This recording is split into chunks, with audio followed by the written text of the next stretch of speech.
I just sent an apology message there, particularly for your receptionist. She's real good. She told me from the very beginning, I think about a week ago, John, that you're not a court. But then I had to do further investigations. I tell you, your webpage, your website is just as tough as she is. Doesn't really let you find out a lot about what you do. So, yeah, well, we're the administrative branch of the Tennessee Supreme Court, so we just help with like administrative issues and the functioning of the judicial branch in Tennessee. So when it comes to like cases, and I think you said you got one in Hamilton County. We have. I don't have any ability to pull up case records. I have no ability to do anything. That is not what we do. If you've got concerns about your case, that's you file motions and do whatnot in that case. So yeah, we do not have authority to get involved in the case. We're just administrative, and that makes. Well, then question one, there would be no one in your administration, the Chief Justice or otherwise, that would hear a case, would there? What do you mean? Like, what do you mean hear a case? Well, I mean, now you can help me apologize to the receptionist because I was like you when I read a letter from the Circuit Court Judge Division 3, L. Marie Williams, here in our Circuit Court divisions of the court. She addressed a letter to me without any contact information, only using your letterhead, which is the administrative office of the courts, stating to me, a plaintiff and pro se litigant, that my case has been referred to your agency, and then there's a judge that's going to hear my case to its conclusion. Yes, that is when judges recuse, when they say they cannot hear a case, it is an administrative duty of the Tennessee Supreme Court and the AOC. We have senior judges, and we also have other, we help, a case has to have a judge. So when judges say, I cannot hear this case because I have a conflict, we find judges to hear the case. Well, John, I've had 7 of those judges make that statement in this fraud case. None of them can hear the case. But what's not fair is now you're giving me more information than you gave at first, because at first you were an alien organization, but I'm still glad that I sent in an apology call to the receptionist. Now, that's different if you've got someone on duty, for example, let's just drop a name, Robert E. Lee Davis as chief judge. Now, this is a name still. No, he's not a chief judge.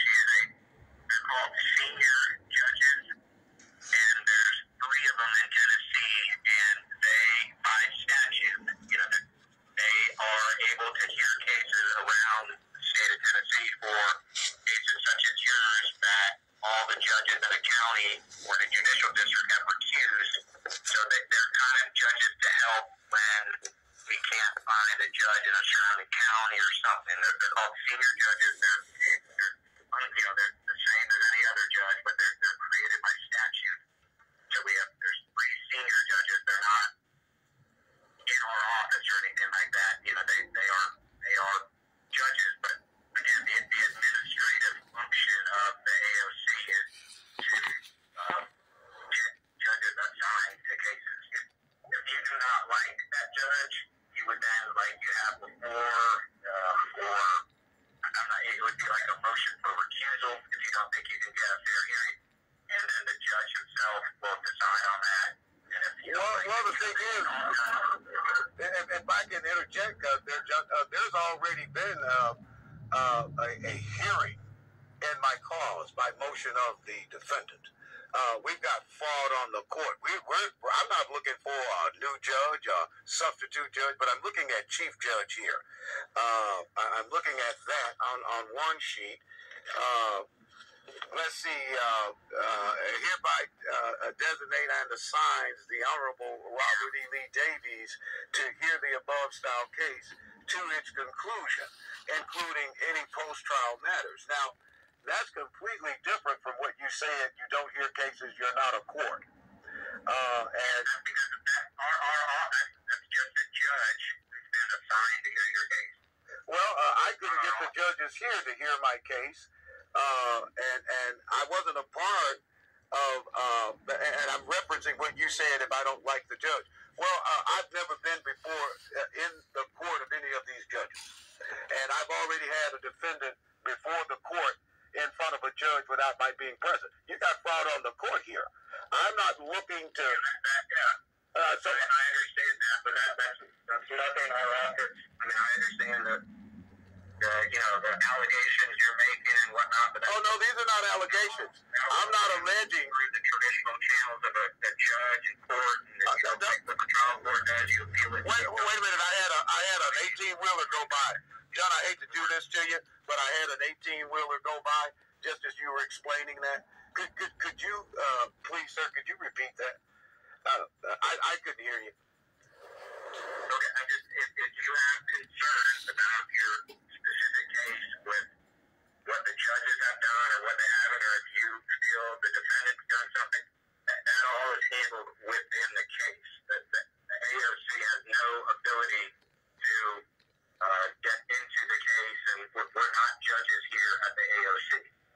Well, I mean, if you don't like something that has happened at the trial court level, you appeal that to the appellate court. If you don't like what the appellate court does, you appeal it to the Tennessee Supreme Court. No, John, I can't appeal until stuff that has happened in court. John, I can't appeal until the case comes to a conclusion. We got fraud on the court. And see, and you could really, not saying you personally, and then it would probably be upgraded to that, but see, one of your mission statements says to support. You're a support agency, and this goes for the entire state court system. This is what your statement says. Now, here I am, a litigant on the phone, and you've got a judge that's coming from some connection that you have there, but he doesn't come from what you have there. You're not a court, but I've got a judge who's been referred or assigned to hear my case that hasn't even come to its conclusion. Not only that, I've got a jury demand. I'm not asking for Robert E. Lee Davis or anybody else to side bench hear my case. That's not where I'm going with this. So, you're not going to steer me and coerce me into going into a disqualified judge's referral. She cannot pick her successor.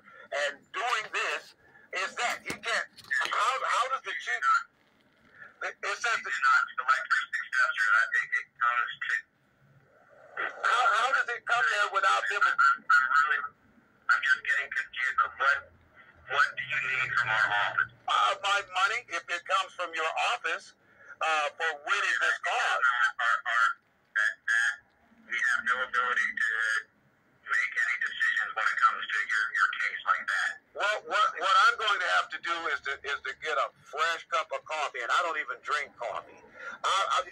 To be a homeless person, I'm having to really wait till the sun goes down because it's hot in my tent. Now, I've got a $48 billion winning case with fraud on the court, violation of due process of law, equal protection of the law, duplicity. We got disqualifications of judges, local, state, and getting ready to be federal.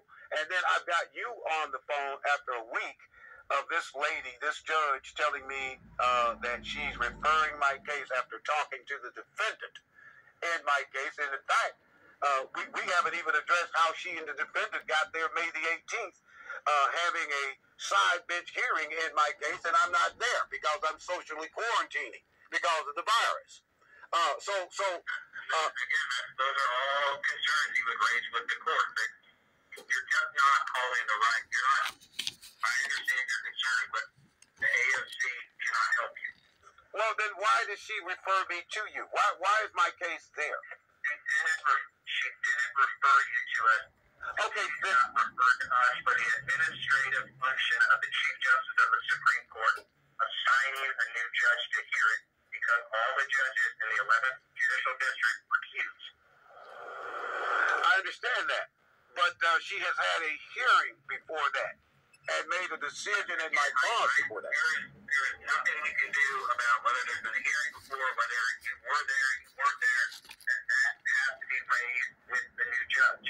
Okay, now let me see if I can give you something you can answer, and I'm not going to waste your time. Okay, now my case is still before the court. I'm looking to amend this tomorrow. I'm waiting to make some changes to get my case back on the docket. I've demanded a jury trial. Now, maybe you can answer this. When a case, however, a cause, a referral, or reference comes to your offices, how many days after it gets there do you respond? Because all I've got, and this is still a question, Mr. Koch, and I'm going to be quick because I really don't want to waste your time. I know you got a lot to do. But again, I'm in a tent and I've got glasses that has one leg on it, and I'm trying to. Okay, so you're asking how long when we get notified from a court that they need a judge to be designated?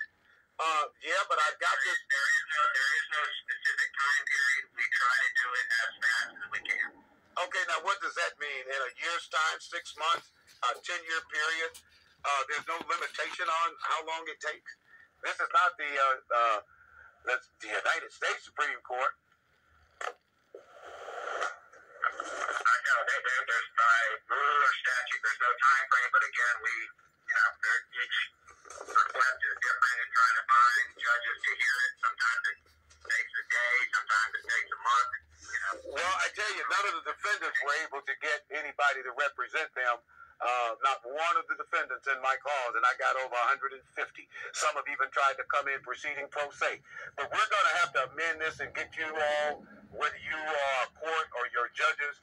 I don't want this guy. I want a jury. I want my money, first of all. And I'm going to do whatever I can tomorrow to get you all off, John. I may have to call you back a time or two to make sure you all are off. But I had nothing to do. I don't understand what you mean off. I don't know how my case. You think you need to do? Yeah, because I haven't had any control over my case. I'm not going to have a side bench hearing over my case by some judge, and particularly with Christy Davis and none of these other folk that's involved with the 11th Judicial District. No, I don't want any of that. If I had been a part of it, the process of choosing, if I'd have known what was going on, had I not received a letter with just the office of the administrative office of the court and no physical address, no contact information, I've had too many frauds in this cause, and it goes all the way back to 17 C820. So I've had enough of it. I understand, and I wish you luck in doing what you need to do. So thank you for calling our office. All right, and I may have to call you back. Thanks, John.